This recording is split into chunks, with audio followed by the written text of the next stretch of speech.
Decía yo que desde hace mucho tiempo se han exaltado las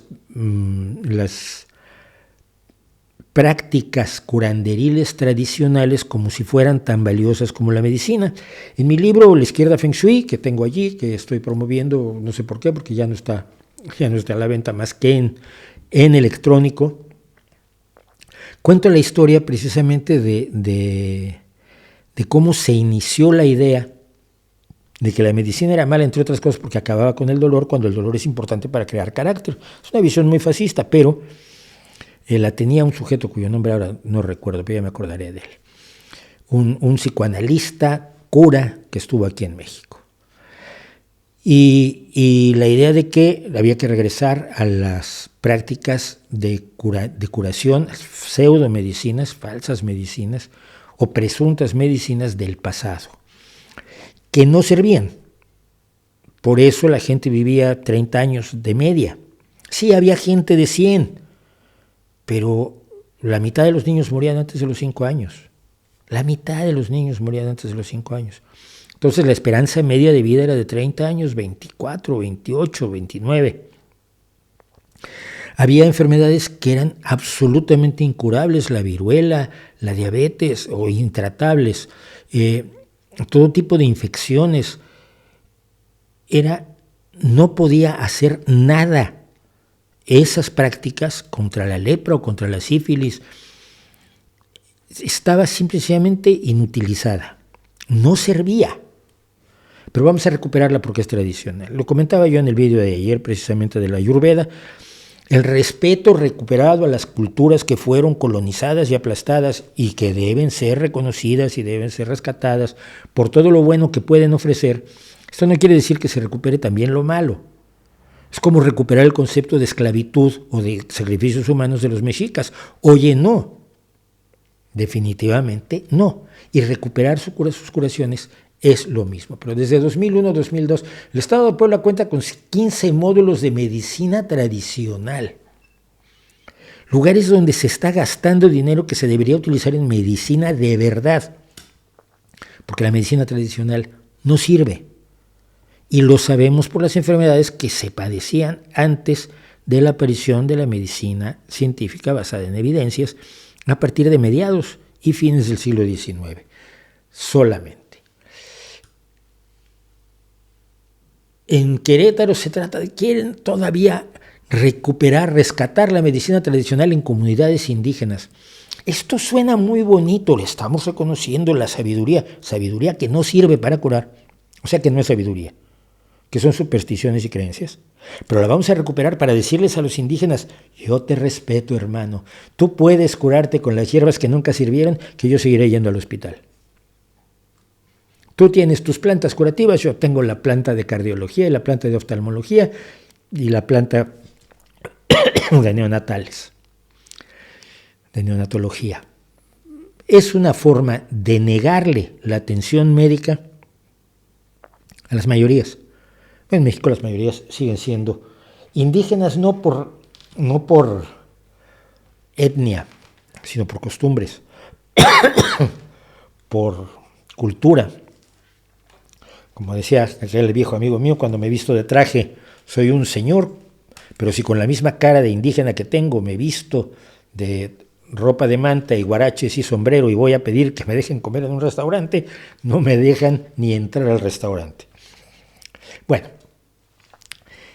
pero esto, que es un problema grave, se multiplica con algo que ha tenido, una tendencia que ha tenido López Obrador, y que es provocar el desabasto de medicinas mediante la persecución de los que se encargaban de la distribución de medicinas, acusándolos de terribles actos de corrupción que ya pasaron por los tribunales y donde se demostró que no existían tales actos de corrupción y donde no han tenido sanciones las empresas que se encargaban de la distribución de medicamentos en México, porque las acusaciones, como tantas otras acusaciones que hace López Obrador, como en su persecución contra los científicos, pues son acusaciones absolutamente fantasiosas. López Obrador se ha dedicado a negar que haya desabasto médico hasta que acepta que hay desabasto médico, y luego dice que no lo hay, luego lo acepta y va en una locura así. Mientras tanto, lleva 3 años prometiendo que México va a tener un sistema de salud similar al de Dinamarca, yo prefiero el español o el británico, que esto lo iba a tener en 2021, pero luego no en 2022, luego era el 1 de diciembre de 2023, que es dentro de una semanita, y cuando yo ya esperaba que México tuviera un sistema de salud como el de Dinamarca, hasta marzo. Ahora lo ha pasado a marzo, pero lo ha pasado con esta idea que es de la que quiero hablar hoy. ¿Distribuyendo o va a ser otro esquema? Nada más esto. Sí, es un esquema de distribución que se está creando, ¿sí?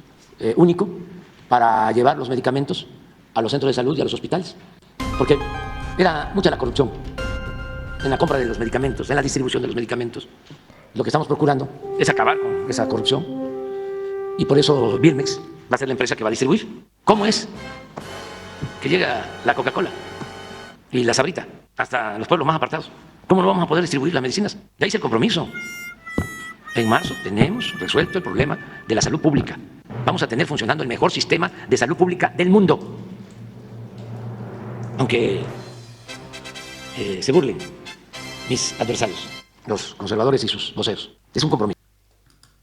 Toda la Secretaría de Salud, todo el sector, estamos trabajando para eso. Ok. No, yo soy su adversario, pues no soy conservador. Yo soy un hombre de izquierda, de verdad. No como él. No me voy a meter ahora en otras cosas porque lo que me interesa contar es la absoluta ignorancia que exhibe el presidente de México sobre lo que es la distribución. Miren, yo porque trabajé muchos años con empresas que dependen de la distribución, trabajé en empresas de comunicación que atendieron a Sabritas precisamente, a PepsiCo, a Pepsi-Cola, a cervecería, cuando era cervecería Cuauhtémoc, que luego creo que se fusionó en una super mega cervecería, pero cuando yo trabajaba con cervecería Cuauhtémoc en Monterrey, iba yo a Monterrey a hablar de la comunicación de las distintas marcas, ¿no? Y lo de las marcas es importante. Y me deja absolutamente alucinado que pueda comparar la distribución de medicamentos con la distribución de la Coca-Cola o de Sabritas. Evidentemente, desde sus inicios, la Coca-Cola tiene un sistema de distribución admirable. Cubre países enteros de una manera eficacísima. Yo ya he contado cuando yo estuve en lo más profundo de la zona de Marqués de Comillas en México, de la selva chapaneca, donde no llegaba más que la señal de televisión y el camión de la Coca-Cola, porque llegaba. Sí, pero ¿cómo? Y el cómo aquí es lo importante. López Obrador ha hablado de que extraer petróleo no requiere mucha ciencia, que construir carreteras no requiere mucha ciencia, y ahora me sale con que distribuir medicamentos no requiere mucha ciencia.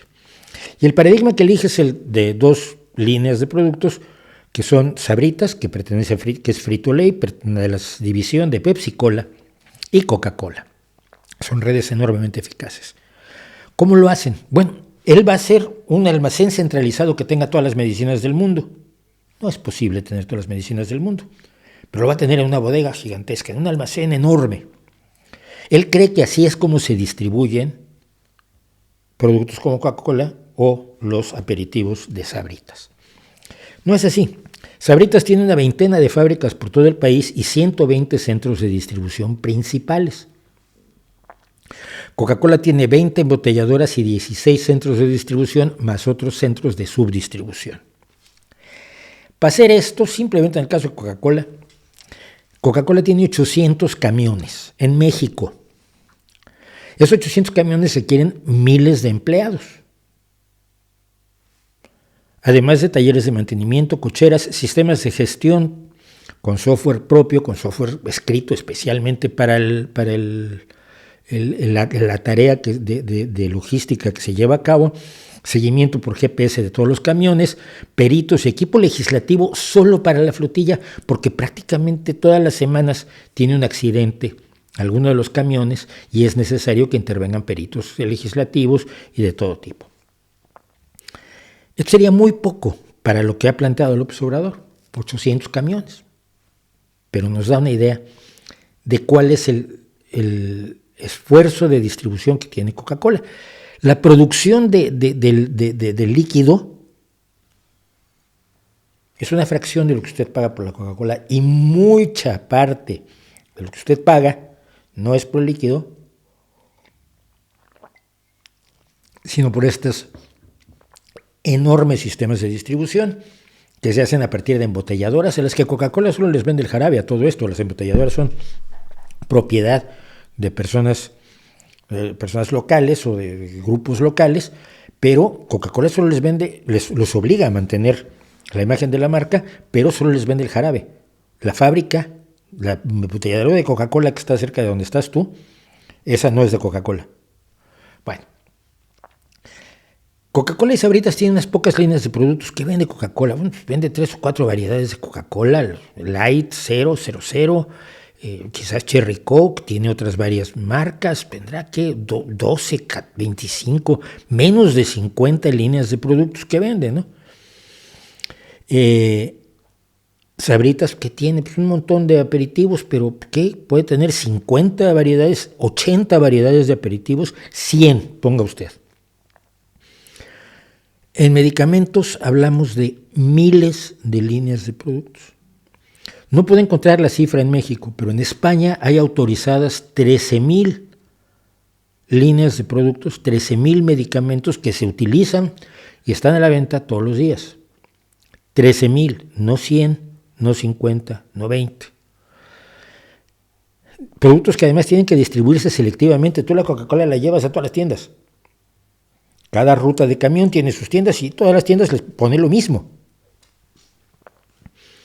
Pero los medicamentos se distribuyen selectivamente. Si tienes un hospital de oncología, pues no le vas a llevar grandes cantidades de medicamentos de neumología o de no sé, para acelerar el parto.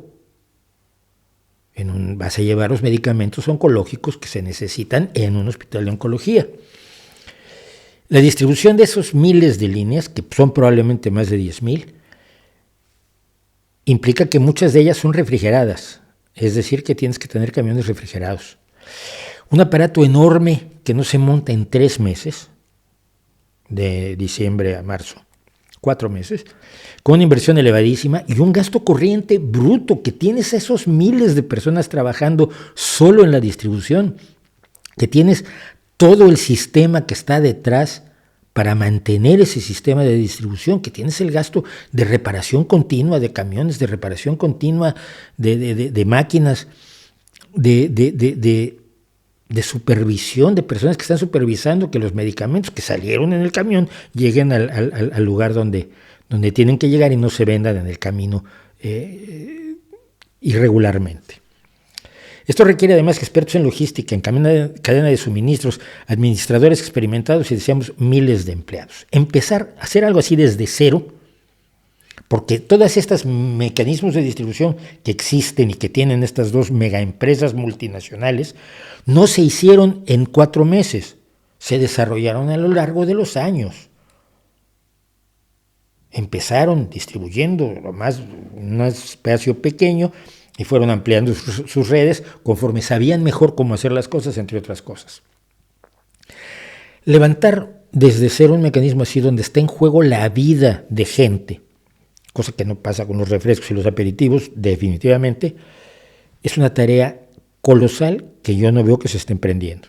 Es decir, una inversión colosal, gigantesca, que ya debería haberse hecho. Ya deberían estar licitados los camiones, ya deberían estar en entrenamiento los miles de trabajadores que van a utilizar los protocolos de conducción y de manejo de los camiones que tiene que tener la empresa, porque son no solo los del reglamento de tránsito, sino tienen sus propios protocolos para garantizar la seguridad y eficiencia del sistema de suministro.